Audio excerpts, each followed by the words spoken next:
कार्यक्रम के प्रायोजक हैं श्री मदन भाई रेखाबेन हुमड़, रूपेन प्राची हुमड़, अनगवीर आर्शवीर हुमड़, रिक्ता विशाल सेठी, आरिका अर्जुन सेठी। कहते हैं विद्यावते तीर्थ कराय तस्मा याहारदानम दत्तो विशेषात् ग्रहे न पश्या जनिरत्न वृष्टि स्तोमी प्रमाणान् नयतो नमिमतं स्तोमी प्रमाणान् नयतो नमिमतं। यह विद्यावते जो सम्यक ज्ञान से संपन्न है, तीर्थकराय तीर्थंकर, तस्मै उनके लिए आहार दानम ददतः आहार देने के विशेषात् नृपश्च प्रभाव से राजा के ग्रहे रत्न वृष्टि ही अजनी, घर में रत्नों की वर्षा हुई। तम नमिम प्रमाणात नयतः उन नमीनाथ की प्रमाण व नय के द्वारा स्तोमी स्तुति करता हूं।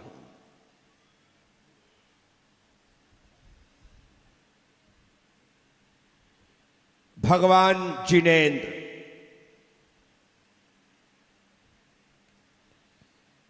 जब मुनि अवस्था में है, अर्थात उनका तपस्या काल, दीक्षा काल, संन्यास काल, प्रवज्ञा काल चल रहा है, तब भगवान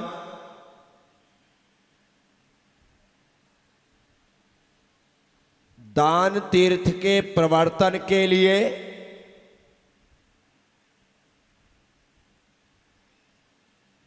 समय समय पर आहार चर्या के लिए निकलते।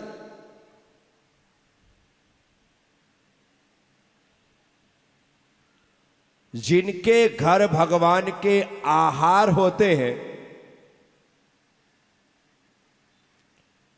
वह महापुण्यशाली आहार दान का फल पंचाश्चर्य के रूप में तत्क्षण प्राप्त करता है।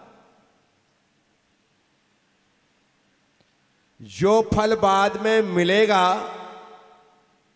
वह तो मिलेगा ही, लेकिन तत्क्षण रत्न वृष्टि, पुष्प वृष्टि, गंधोदक वृष्टि, दिव्यनाद और जय घोष, ये 5 आश्चर्य प्रकट होते। आपके यहां जब कभी साधु का आहार होता है तो आहार होने के बाद जैसे ही अंजलि छोड़ करके वे बैठते हैं, तुरंत परिवार के लोग बोलते हैं आचार्य श्री प्रज्ञासागर जी महाराज की। क्या बोला? तुरंत वो पंचाश्चर्य जो वहां होते ना, हमने यहां पर तुरंत हमारे भीतर से अपने आप वो जयकार निकलता है, अपने आप वो जयकार। जैसे मंदिर की सीढ़ी चढ़ने के बाद हम द्वार पर पहुंचते हैं, ऑटोमेटिक हमारे भीतर से नमोकार मंत्र निकलने लगता है अपने आप। ना जाने उस दरवाजे का क्या प्रभाव है। जैसे ही हम वहां पहुंचते हैं, नमो अरियंताणम, नमो सिद्धाणम, नमो आर्याणम, और लगातार हमारे भीतर से वो चलता रहता है।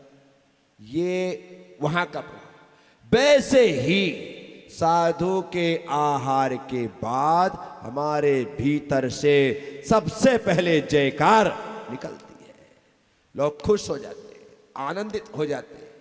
हाँ, जिस दिन अंतराय आदि कुछ हो जाए तो सब कुछ आवाज सब बंद हो जाती है, फिर कुछ नहीं होता है।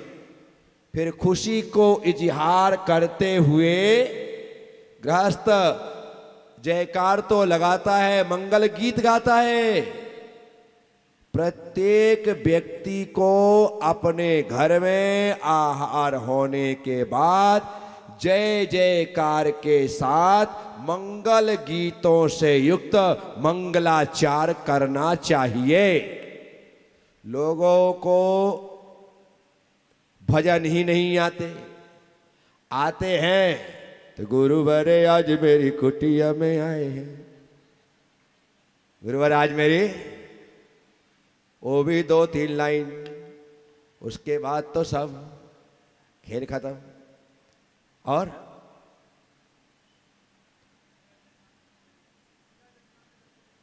आजकल का वो जैन धार्मिक राष्ट्रीय गीत, जैन धार्मिक गीत बन चुका है। जो सावन का महीना, राखी आती, क्या बोलते हैं, तो राखी तेरी डोर बनूं मैं, है ओ गुरु सा थारो चेलो बनू मैं, थारो चेलो बनू मैं, हर पल तेरे साथ रहूं मैं। सावन उसमें होगी राखी, सावन, बोलो ना, राखी।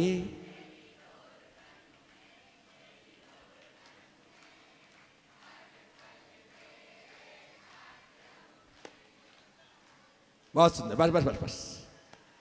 क्या ये गीत, ऐसे 4-6 गीत तो सबको याद होने ही चाहिए, ताकि हम जयकार के साथ मंगलाचार कर सके। क्या कर सके? खुश होकर के ताली बजाते हुए, थिरकते हुए वो आनंद लेना चाहिए।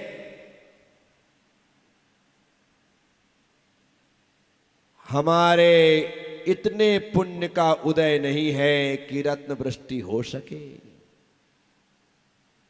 परंतु कई लोगों का इतना पुण्य होता है कि रत्न वृष्टि भले ना हो, उनके घर से मंदिर आते आते गंधोदक वृष्टि जरूर हो जाती है। कई लोगों का पुण्य है तो छोटे पानी के छींटे आ जाएंगे। यही तो है रत्न वृष्टि, पुष्प वृष्टि, गंधोदक वृष्टि, दिव्यनाद और जय घोष। ये 5 आश्चर्य हैं जो भगवान के आहार पर प्रकट होते हैं। साधुओं के आहार पर 2 तो पक्के हैं, 2 तो पक्के। कौन कौन से? एक जय घोष और थाली बजा दो, ताली बजा दो, ढोल बजा दो, हो गया दिव्य घोष। ताली बजे, थाली बजे या ढोल बजे, ये आपने ऐसा करके वह आश्चर्य प्राप्त। साथियों, यहां पर आचार्य लिख रहे हैं भगवान नमीनाथ के लिए कि जो सम्यक ज्ञान संपन्न तीर्थंकर भगवान थे। कैसे थे? केवल ज्ञान से जो युक्त थे, ऐसा नहीं। केवल ज्ञानी आहार नहीं करते हैं, इसलिए यहां पर सम्यक ज्ञानी लिखा है। क्या लिखा है? क्योंकि केवल ज्ञानी परमात्मा यदि आहार पे निकलेगा तो फिर वो 18 से मुक्त है, आहार कैसे करेगा?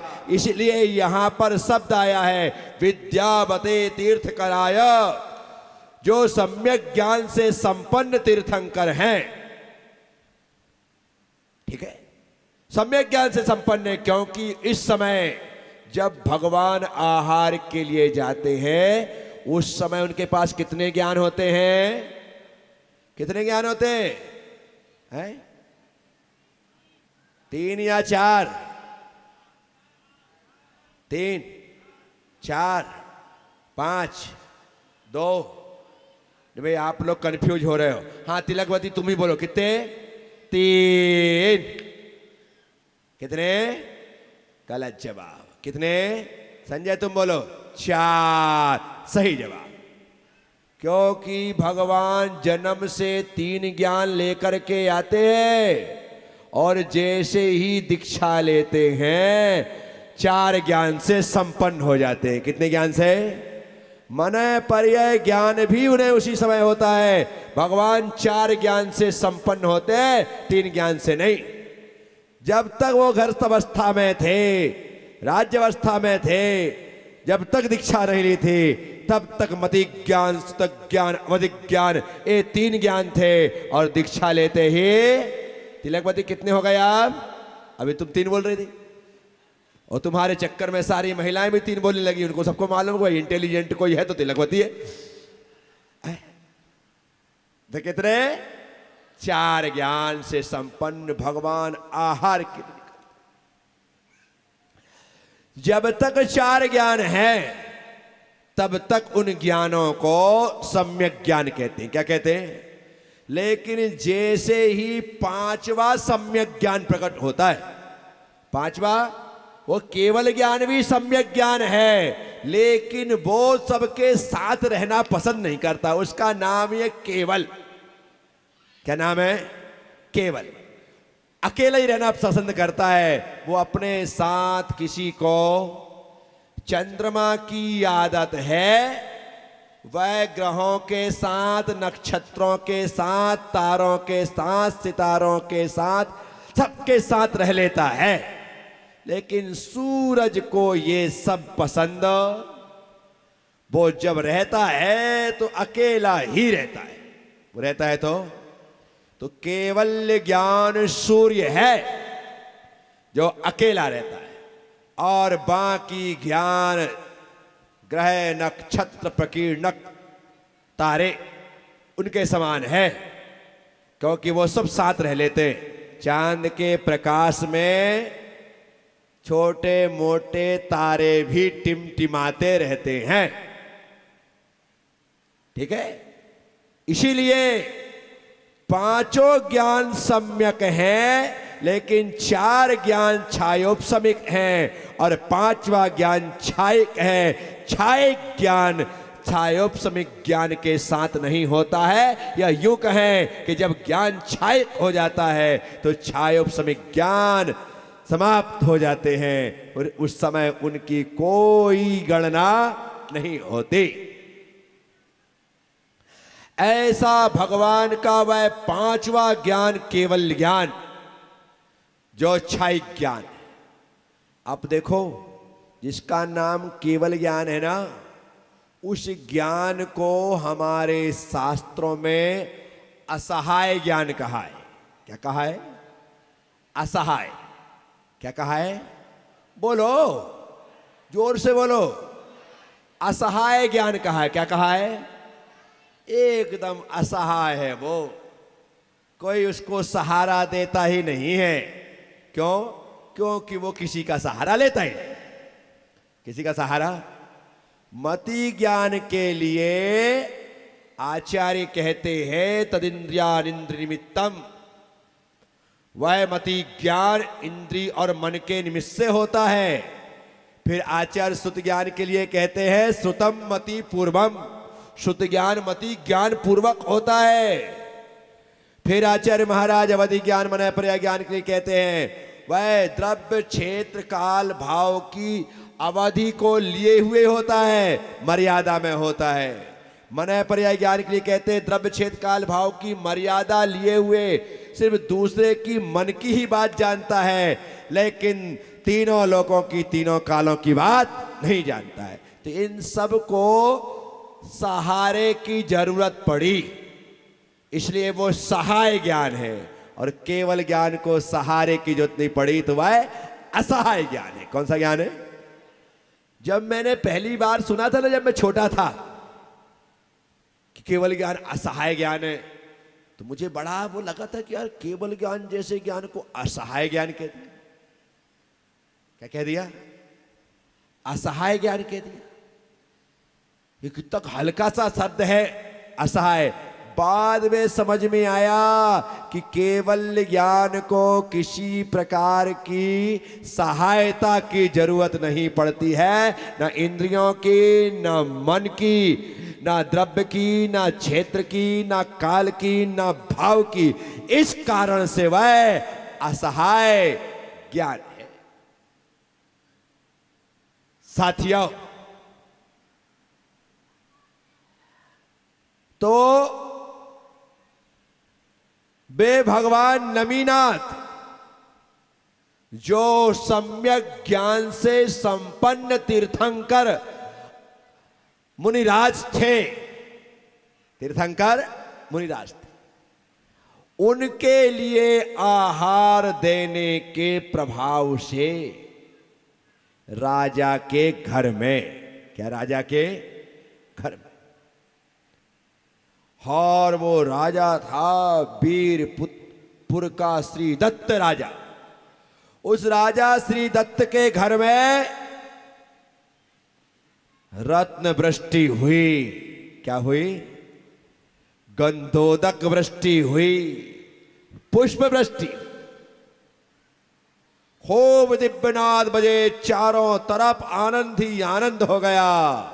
और क्या धरती क्या आकाश भगवान नमीनाथ के जय जयकार से गूंज उठा।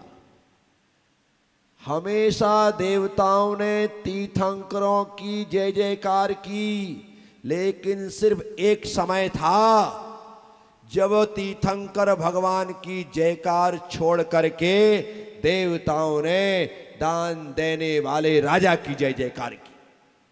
और वह अवसर था भगवान वृषभदेव का आहार और राजा श्रेयांश द्वारा दिए जाने वाला आहार।